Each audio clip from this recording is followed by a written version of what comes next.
Hello everyone. इस video में आप सीखेंगे कि चेस में ओपनिंग किस तरह की जाती है। चेस में सबसे ज़रूरी चीज़ होता है जो सेंटर होता है। सेंटर जितनी जल्दी आप इसको ऑक्यूपाई कर ले या फिर मतलब आप दावा कर ले, इन जो सेंटर के स्क्वायर्स हैं इनको जल्दी से जल्दी सेंटर से ओपन करने का फ़ायदा ये रहता है, जैसे हमने यहाँ पे E4 चल दिया। सेंटर से ओपन करने का ये फ़ायदा रहता है, जो आपके माइनर पीसीज होते हैं, अगर आप बिगिनर लेवल के हैं तो आपको पता होगा माइनर पीसीज कौन होते हैं, मेजर कौन होते हैं। तो चलिए हम फिर भी बता देते हैं आपको माइनर पीसीज और मेजर पीसीज कौन कौन से होते हैं। चेस में सब पॉन के बाद जो कमज़ोर मतलब माइनर पीसेस जिसको बोलते हैं वो है आपके बिशप और नाइट। इनके तीन तीन पॉइंट होते हैं। उसके बाद इनसे ताकतवर जो होता है वो है रुक। रुक और रुक के बाद जो सबसे ताकतवर जो चेस में जो हमारा जो पीस होता है वो है क्वीन। क्वीन आपको पता होगा किसी भी डायरेक्शन में चल सकती है, वो सीधी लाइन में। और राजा, राजा सबसे ज़रूरी है, इसको आपको प्रोटेक्ट करना होता है दुश्मन के अटैक से। तो सेंटर से ओपन करने का ये फ़ायदा है, आपको बता रहा था मैं। सेंटर से ओपन करने का फ़ायदा ये है, यहाँ से आप अपने जो बिशप है इनको जो और डेवलप होने का जो एक रास्ता निकल जाता है, खुल जाता है। तो नाइट जो है उसको वो तो ऊपर से भी चल सकता है, इसको कोई खाली रास्ता नहीं चाहिए होता है। तो सेंटर जितना आपका मजबूत हो उतना आपका जीतने की उतनी ज़्यादा संभावनाएं बढ़ती है। यहाँ पे आप चाहे तो किसी भी तरह से ओपनिंग कर सकते हैं। सबसे पहले जो ज़रूरी चीज़ है चेस में वो कैसलिंग करनी होती है। राजा को प्रोटेक्ट करना होता है। कैसलिंग करने के लिए आप दोनों में से किसी साइड भी कर सकते हैं, या फिर किंग साइड कर सकते हैं, क्वीन साइड कर सकते हैं। किंग साइड जो कैसलिंग होती है उसको हम शॉर्ट कैसलिंग कहते हैं। जो क्वीन साइड मतलब क्वीन की साइड को कैसलिंग होती है रुक और राजा के बीच में। और रुक और राजा के बीच में जब कोई भी पीस नहीं होता है, खाली होता है, इस समय राजा 2 कदम चलता है अपने लेफ्ट या राइट साइड को, और जो जिस साइड का रुख है वो दूसरी साइड को आ जाएगा राजा के साथ बैठ के। ये आपको मैं आगे दिखाऊंगा। हमारा मकसद है यहाँ पे कैसलिंग। कैसलिंग के लिए हम यहाँ पे शॉर्ट कैसलिंग करेंगे। किंग साइड को कैसलिंग, किंग साइड कैसलिंग के लिए हमें जो ये 2 माइनर पीसेज है, बिशप है हमारे पास, नाइट है, इन दोनों को डेवलप करना होगा। तो यहाँ पे हम चूज़ करते हैं किसको, किसी भी को चूज़ कर सकते हैं आप। बिशप को पहले कर लो, आप बिशप को कर लेते हैं। उसके बाद बिशप के बाद आप नाइट को डेवलप कर लो। बिशप को इसी डायगोनल में रखना ज़रूरी है, क्योंकि ये डायगोनल बहुत ज़रूरी होती है गेम में। क्योंकि जो ओपोनेंट के जो जितने भी ओपोनेंट के ये जो डायगोनल है, इस डायगोनल में ओपोनेंट को काफ़ी प्रेशर पड़ता है।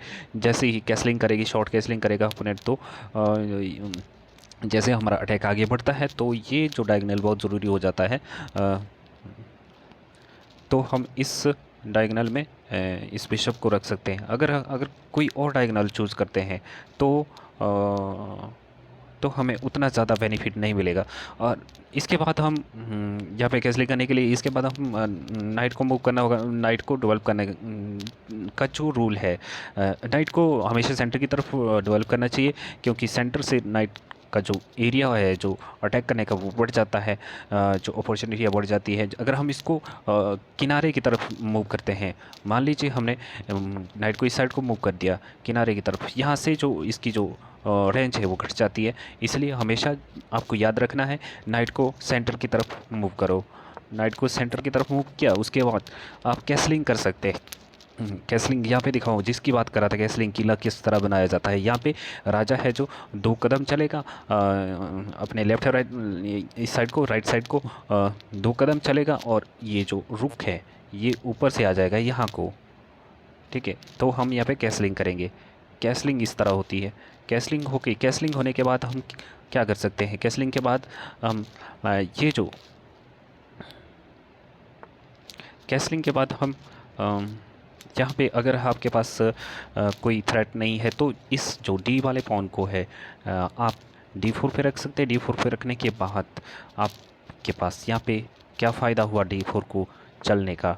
D4 को चलने के बाद आपके लिए जो ब्लैक बिशप है इसके लिए रास्ता खुल जाता है। इसको सबसे जो बढ़िया जो जगह मानी जाती है, जो डायगोनल माना जाता है, वो ये वाला डायगोनल है।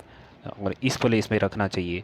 इस प्लेस पे रखने का फ़ायदा क्या है, क्योंकि सेंटर के जो 2-3 स्क्वायर है वो ये कंट्रोल कर रहा है यहाँ से, और वाइट वाला यहाँ से सेंटर के 3-4 2-3 3-4 बहुत ज़्यादा, मतलब इस डायगोनल में कहीं भी ओपोनेंट के कोई भी पीस आता है तो उसको वो कैप्चर कर सकते हैं या फिर प्रेशर बना के रख सकता है।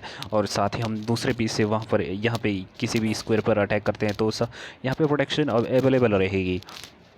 और बिशप को डेवलप करने के बाद हम यहाँ पे नाइट को डेवलप कर सकते हैं।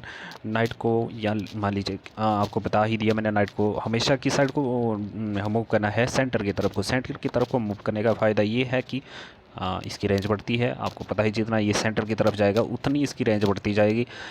तो आपने रेंज को बढ़ाना है। और इसके बाद आपका क्या मकसद रह सकता है डेवलपमेंट में? क्वीन को डेवलप करो।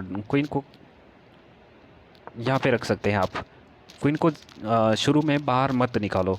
अगर आप शुरू में क्वीन को बाहर निकालेंगे तो ओपोनेंट आपके क्वीन के ऊपर अटैक करता रहेगा और आप क्वीन को ही मूव करते रहेंगे, और उसकी जो ओपनिंग है वो अच्छी होती रहेगी, उसके हर एक पीस डेवलप होते रहेंगे और आप ओपनिंग में पीछे रहेंगे। और ओपनिंग में पीछे नहीं रहना है, आपको एक पीस को 2 बार मूव नहीं करना है। चेस का जो ये रूल है ये आपको याद रखना है। यहाँ पर हमने क्वीन को ओपन करके हमें क्या बेनिफिट हुआ, यहाँ पे हमारे जो रुक है, 2 रुक है वो कनेक्ट हो चुके हैं। 2 रुक कनेक्ट हो चुके हैं, ये वाले 2 रुक कनेक्ट हो चुके हैं। ठीक है। नेक्स्ट हमने क्या करना है, जब ये कनेक्टेड रहते ही तो बहुत ख़तरनाक होते हैं और ओपोनेंट के किसी भी पीस को कैप्चर करने में माहिर होते। इस वीडियो के बाद अगर आप कोई और वीडियो देखना चाहेंगे तो आप कमेंट में बता सकते हैं, तो मैं आपको बताऊंगा किस तरह अटैक किया जाता है, किस तरह की ओपनिंग होती है, किस तरह मिड गेम खेला जाता है, एंड गेम कैसे खेली जाती है, पिन कैसे किया जाता है।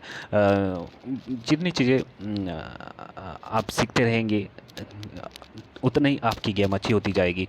तो यहाँ पे अगर नेक्स्ट क्या है, आपको कौन सा आपका लेस डुअल पीस है, यहाँ पे सबसे लेस डुअल पीस है, ये है ये वाला रुक। इसको आप यहाँ से मूव करो, क्योंकि आपको सेंटर स्ट्रॉन्ग करना है। गेम का सबसे पहला मकसद है आपका सेंटर को मजबूत करो। सेंटर को मजबूत करने के लिए आपको हर एक पीस को सेंटर की तरफ लाना होगा। ठीक है, जितना आपका सेंटर स्ट्रॉन्ग होगा उतना आपका अटैक अच्छा होगा, उतना आप अच्छा डिफेंड भी कर पाओगे। और नेक्स्ट क्या हो रहेगा, आपका दूसरा जो रुक है उसको भी सेंटर की तरफ लाओ। और ये इसी के साथ आपकी जो डेवलपमेंट है वो कंप्लीट हो जाती है। एक चीज़ आप कर सकते हैं, शुरू में ही करके रख सकते हैं।